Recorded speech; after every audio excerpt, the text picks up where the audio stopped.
वसुदेव सुतम देवम कंस चाणूर मर्दनम देवकी परमानंदनम कृष्णम वंदे जगद्गुरु जगद्गुरु जगद्गुरु। ध्यानेनामानि पश्यन्ति केचिदात्त मान मातमन अन्ये षडंगेन युगेन कर्म युगने चापने। कई मनुष्य ध्यान योग के द्वारा, कई संख्या योग के द्वारा और कई कर्म योग के द्वारा अपने आप में परमात्मा तत्व का अनुभव करते हैं। ध्यानेन तमनि पश्यति कचिदात्मानहमात्मन्मा। 5वें अध्याय के 27वें श्लोक, 28वें श्लोक में, 6ठे अध्याय के 10वें 28वें श्लोक तक और 8वें अध्याय के 5वें 14वें श्लोक तक जो सगुण साकार निर्गुण निराकार आदि के ध्यान का वर्णन हुआ है, उस ध्यान में जिसकी जैसी रुचि श्रद्धा विश्वास और योग्यता है उसके अनुसार ध्यान करके कई साधक अपने आप से अपने में परमात्मा तत्व का अनुभव करते हैं। जो संबंध विच्छेद प्रकृति और पुरुष को अलग अलग जानने से होता है, वह संबंध विच्छेद ध्यान से भी होता है। ध्यान न तो चित्त की मूढ़ वृत्ति होता है और न क्षिप्त वृत्ति होता है, ध्यान विक्षिप्त वृत्ति में आरंभ होता है। चित्त जब स्वरूप में एकाग्र हो जाता है तब समाधि हो जाती है। एकाग्र होने पर चित्त निरुद्ध हो जाता है, एकाग्र होने पर चित्त निरुद्ध हो जाता है। इस तरह जिस अवस्था में चित्त निरुद्ध हो जाता है, उस अवस्था में चित्त संसार शरीर वृत्ति चिंतन आदि से भी उपरक्त हो जाता है। उस समय ध्यान योगी अपने आप में अपना अनुभव करके संतुष्ट हो जाता है। गीता के 6ठे अध्याय में 20वां श्लोक अनंत षडंग योग ने, दूसरे अध्याय के 11वें से 30वें श्लोक तक, चौथे अध्याय के 33वें 19वें श्लोक तक, 5वें अध्याय के 8वें 9वें तथा 13वें 26वें श्लोक तक और 12वें अध्याय के 4थे 5वें आदि श्लोक में कहे हुए संख्या योग के द्वारा कई साधक अपने आप से अपने में परमात्मा तत्व का अनुभव करते हैं। संख्या योग नाम है विवेक का।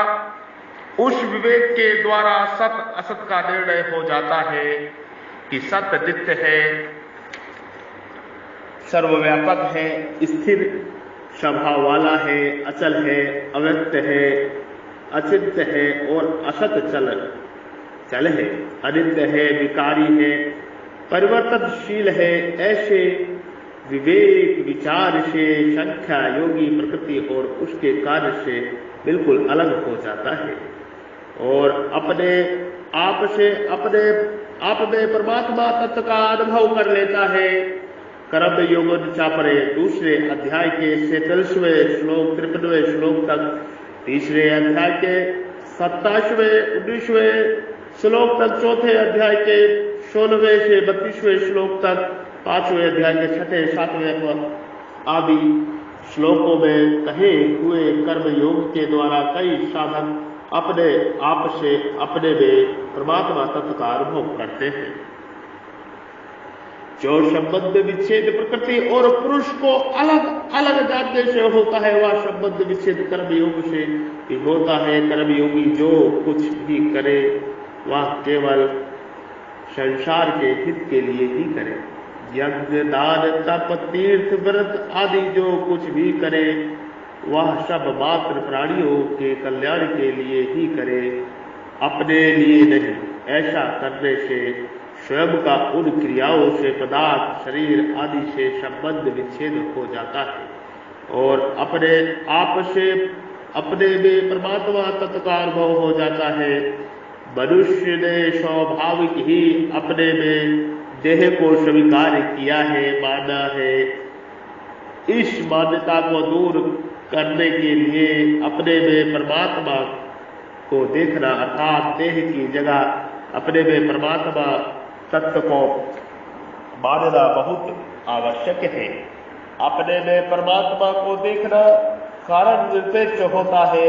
कारण सापेक्ष ज्ञान प्रकृति के संबंध से होता है। इसलिए साधक किसी कारण के द्वारा परमात्मा में स्थित नहीं होता, प्रकृति स्वयं ही स्थित होता है। स्वयं की परमात्मा में स्थित किसी कारण द्वारा हो ही नहीं सकती। जैसे पूर्व श्लोक में विवेक महत्व को मुक्ति का उपाय बताया है, ऐसे ही यहाँ ध्यान योग आदि अन्य उपाय बताते हैं। गीता में ध्यान योग से परमात्मा प्राप्ति की बात 6ठे अध्याय के 28वें श्लोक में कही है। संख्या योग से परमात्मा प्राप्ति की बात 2 अध्याय के 15वें श्लोक में कही है। और कर्म योग में परमात्मा प्राप्ति की बात 2 अध्याय के 71वें श्लोक में कही है। ये सभी परमात्मा प्राप्ति के स्वतंत्र साधन है। अनन्यत्वे वो जनन्तः श्रोत्रवद्भ्यो उपास्ते तयापि चतुरस्तयो मत्यम श्रोति प्रायण। दूसरे मनुष्य इस प्रकार ध्यान योग, संख्या योग, कर्म योग आदि साधनों को नहीं जानते, पर दूसरे से जीवन मुक्त महापुरुषों से सुनकर ही उपासना करते हैं। ऐसे वे सुनने के अनुसार आचरण करने वाले मनुष्य भी मूल्य को तर जाते हैं। अनन्यत्वेव जनन्तः मृत्युं श्रुति प्रायणः। कई ऐसे तत्व प्राप्ति उत्कंठा वाले मनुष्य है जो ध्यान योग, संख्या योग, कर्म योग, हठ योग, लय योग आदि साधनों को समझते ही नहीं, अतः वे साधन उनके अनुष्ठान में भी नहीं आते। ऐसे मनुष्य केवल तत्व जीवन मुक्त महापुरुषों की आज्ञा का पालन करके मृत्यु को तर जाते हैं, अर्थात तत्व ज्ञान को प्राप्त कर लेते हैं। जैसे धनी आदमी की आज्ञा का पालन करने से धन मिलता है, ऐसे ही तत्वज्ञ जीवन मुक्त महापुरुष की आज्ञा का पालन करने से तत्व ज्ञान मिलता है। हाँ, इसमें इतना फर्क है कि धनी जब देता है तब धन मिलता है, परंतु संत महापुरुष की आज्ञा का पालन करने से उनके मन के संकेतों के आज्ञा के अनुसार तत्परता पूर्वक चलने से मनुष्य स्वतः उस परमात्मा तत्व को प्राप्त हो जाता है, जो कि सबको सदा से ही स्वतः स्वाभाविक प्राप्त है। कारण कि धन तो धनी के अधीन होता है, पर परमात्मा तत्व किसी के अधीन नहीं है। शरीर के साथ संबंध रखने से ही मृत्यु होती है। जो मनुष्य महापुरुषों की आज्ञा के परायण हो जाते हैं, उनका शरीर से बांधा हुआ संबंध छूट जाता है, अतः वे मृत्यु को तर जाते हैं। अर्थात वे पहले शरीर की मृत्यु से अपनी मृत्यु मानते थे, उस मान्यता से रहित हो जाते हैं। ऐसे श्रुति परायण साधकों की 3 श्रेणियां होती है। यदि साधक में संसारिक सुख भोग की इच्छा नहीं है, केवल तत्व प्राप्ति की उत्कंठा अभिलाषा है और वह जिनकी आज्ञा का पालन करता है वे अनुभवी महापुरुष है, तो साधक को शीघ्र ही परमात्मा की प्राप्ति हो जाती है। यदि साधक में सुख भोग की इच्छा शेष है, तो केवल महापुरुष की आज्ञा का पालन करने से ही उसकी उस इच्छा का नाश हो जाएगा और उसको परमात्मा की प्राप्ति हो जाएगी।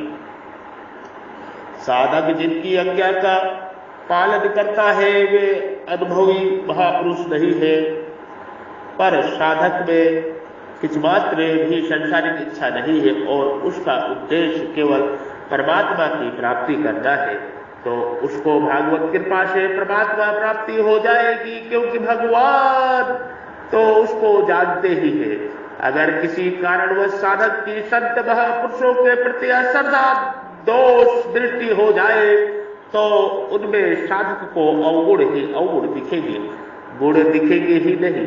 इसका कारण यह है कि महापुरुष गुण अवगुणों से ऊंचे उठे गुणातीत होते हैं, अतः उनमें अश्रद्धा होने पर अपना ही भाव अपने को दिखता है। मनुष्य जिस भाव से देखता है उसी भाव से उसका संबंध हो जाता है। मनुष्य जिस भाव से देखता है उसी भाव से उसका संबंध हो जाता है।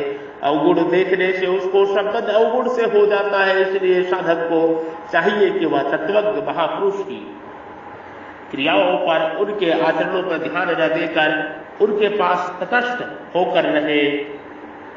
संत महापुरुष से ज्यादा लाभ वही ले सकता है जो उनसे किसी प्रकार के संसारिक व्यवहार का संबंध न रखकर केवल परमार्थिक साधन का संबंध रखता है। दूसरी बात, साधक इस बात की सावधानी रखे कि उसके द्वारा उन महापुरुष की कहीं भी निंदा न हो। यदि वह उनकी निंदा करेगा तो उसकी कहीं भी उन्नति नहीं होगी।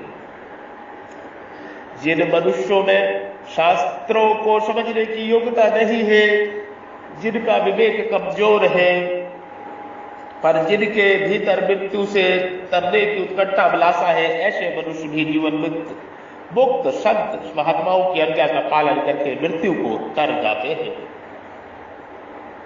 उपनिषद में एक कथा आती है, जवालिका का पुत्र सत्यकाम। जवालिका का पुत्र सत्यकाम गौतम ऋषि के पास उपदेश लेने गया। ऋषि ने उसके 400 कृष्ण तथा निर्बल गाय देकर कहा कि तू इनके पीछे पीछे जा। सत्यकाम ने उत्साहपूर्वक कहा कि इनकी संख्या 1000 होने पर ही मैं वापस आऊंगा। ऐसा कहकर वह उन गायों को वन में ले गया और वहां उनका पालन पोषण करने लगा। परंतु वर्ष बीतने पर भी उनकी संख्या 1000 हो गई। तब साढ़ ने उससे कहा, एक साढ़ ने उससे कहा कि हमारी संख्या 1000 हो गई है, अब तू हमारे को आचार्य के पास पहुंचा दे। ऐसा कहकर उस साढ़ ने सत्यकाम को ब्रह्मा के प्रथम पाद का उपदेश दिया। दूसरे ही दिन सत्यकाम गायों को लेकर गुरुकुल में वो रवाना हो गए। रास्ते में वो उसको अग्नि ने ब्रह्मा के दूसरे पाद का, हंस ने ब्रह्मा के तीसरे पाद का, मृदंग एक जलचर पक्षी ने ब्रह्मा के चौथे पाद का उपदेश दिया। इस प्रकार रास्ते में ही ब्रह्म ज्ञान प्राप्त करके वह गौतम ऋषि के पास पहुंचा।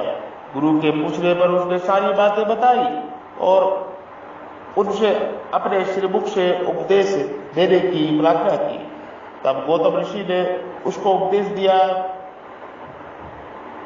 इस तरह केवल तत्व जीवन मुक्त महापुरुष आज्ञा मानने से ही सत्य काम को तत्व ज्ञान हो गया। पूर्व श्लोक में कहा गया है कि सुरति परायण साधक भी मृत्यु को तर जाता है। तो अब प्रश्न होता है कि मृत्यु होने पर क्या कारण है। इसका उत्तर भगवान आगे के श्लोक में देंगे। सनातन धर्म प्रचार प्रसार का कार्य आरंभ हो चुका है। आप सभी दान करें, संपर्क करें, जो जहां से है वहीं से सेवा करें।